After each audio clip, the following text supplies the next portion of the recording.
It's interesting that when Jesus said, remind me if I've said this before, when Jesus said, eat my flesh, drink my blood, I've already said this before? I don't think so. Where all these people left him that day, and then he looks to the 12 and he says, will you also go away? I don't know if I've mentioned this, but he wasn't asking that like, please don't go away. Are you going to go too? He's like, now's a good time. Because he had determined where he was going to go. And you know what? From my understanding, when I look at the text, I don't see that he fully answers why he said that to his disciples. Nor does he give complete, very clean definition of what he meant.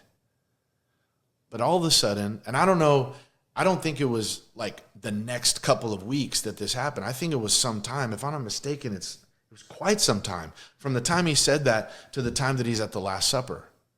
My math is going off, not in the right direction right now. But he's sitting there and he breaks the bread and he says, take, eat, this is my body. So in that moment, I bet there was a collective, whew, like we don't have a cannibal that's leading us. Like take, drink. This represents the blood of the new covenant. Oh, it's representing. Oh, and it's amazing. I remember someone had said that the two things they would have consumed the most is bread and wine. Isn't it interesting? Jesus chose that to say, when you do this, do it in remembrance of me. So it wasn't like, let's have an annual service. It was literally in the day-to-day of just eating bread and drinking wine. He was saying, remember me. They would have never got the revelation or understanding of that very strong statement back here had they given up anywhere between here and here. Sometimes God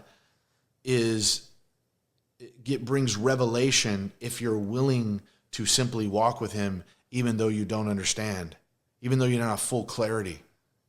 And the point is that for me, that's exactly what happened. Like I can't tell you the stress and the anxiety regarding that whole idea. But over time, you just keep walking with him. Even when you don't understand, he begins to unveil and reveal, and then finally certain things start to click.